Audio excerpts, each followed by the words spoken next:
One of our followers has asked a question, and it is, why do people with albinism hold things really close to be able to see them?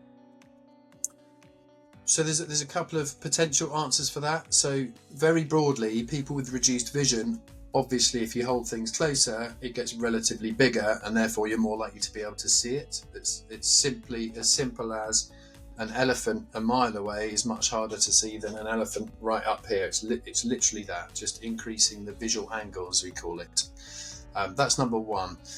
Number two is, particularly for people with albinism who often have nystagmus, there's a phenomenon called convergence dampening, and what that means is that people's nystagmus gets a fair bit better when they're looking at something nearer to them. So their eyes are converging, they're turning in, and for some reason that will dampen their nystagmus, and that can be a big enough effect that actually we sometimes do surgery on the muscles to induce that deliberately, so people get that benefit even when they're looking in the distance. So that's called convergence or artificial divergence surgery, or convergence dampening surgery.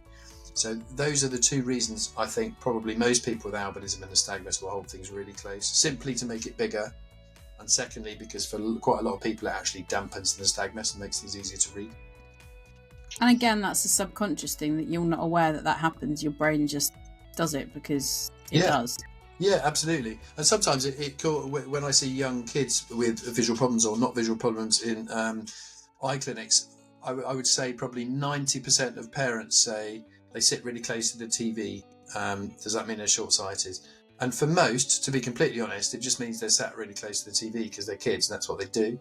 But obviously it does cross over with behaviours to maximise vision. And obviously they're going to see the TV a bit better if they're literally right in front of it. Okay, so that's the question, because that's something that someone with albinism has said, like that whole thing of when you're younger. I don't know if, because it's your world, but do parents still say to kids, oh, don't sit too close to the TV because it'll really damage your eyes? Because when I was growing up, that's what everybody said. But like, if I don't have my face in the TV, so when I'm with my family, if I support a football team and I'm crazy about them, and if I ever watch an away match on the TV and we're all in a room together, I have to stand in front of the television on the left-hand side because it's the eye that I use, and I literally am like there in front of the TV because that's the only way that I can see it. But is that bad for me to do that? So that isn't a kind of thing that I was drilled into me when I was little as well, and I think probably our mums and our grannies probably did know something, because actually there's a thing called myopia, so short-sightedness, which is really kind of an epidemic, if you like, across the world, and the one of the biggest environmental contributors to that, there's lots of different things that contribute to why people are becoming more myopic, but one of the biggest environmental ones, certainly from certain parts of the world, is doing lots and lots and lots of near viewing. So the typical cliche being children who spend 9 hours working on a computer or working at a book all day long, not going outside, etc., etc. And that we know that does definitely enhance myopic progression, so more likely to get more short-sighted. How much of an effect it is in different populations, it's all moot stuff, but that probably is where that comes from. However, in the context with someone with visual impairment, you've got to balance that with, actually, we know the eyes probably don't develop short-sighted or long-sightedness quite in the same way. So this is called emmetropization. There's lots of things already in your eyes, which mean it probably doesn't follow the normal path anyway.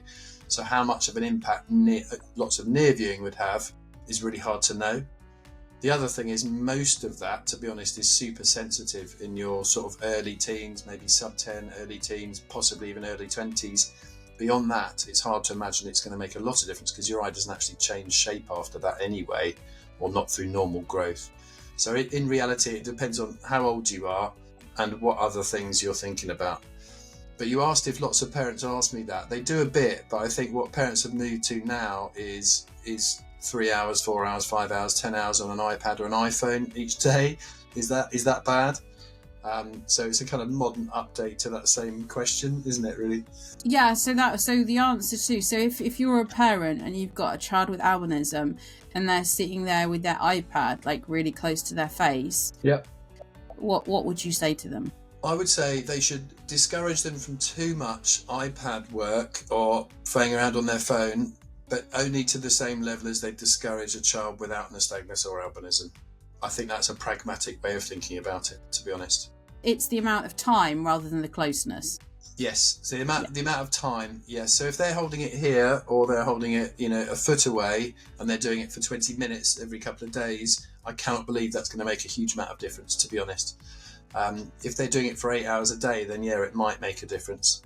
But again, as I said, it kind of boils down to the same thing we all say about all our children these days. I've got 3 kids, and I prefer if all of them did slightly less time on their iPads or iPhones. But I'd be saying the same thing if one of them had albinism or not. It's the same argument, right? Mm-hmm. If you've got anything else you want us to discuss or any burning questions you want us to answer, then please put it in the comments below. And if you could press some of those buttons at the bottom, the heart ones, the thumb ones, whatever they are, apparently that's good to get people to see these videos. So please do that.